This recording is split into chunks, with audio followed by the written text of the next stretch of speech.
Hi everybody, today we'll talk about how to fix or how to solve the problem of keeps freezing on the application of SayHi. We click on settings, then we go to apps, default apps, app settings. On above you can search about SayHi and you will enter.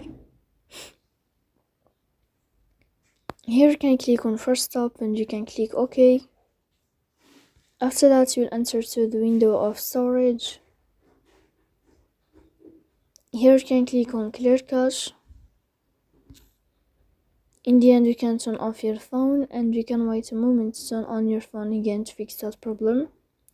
So please don't forget to support us by like and subscribe. See you next time in another video, and thank you for your attention and your watching.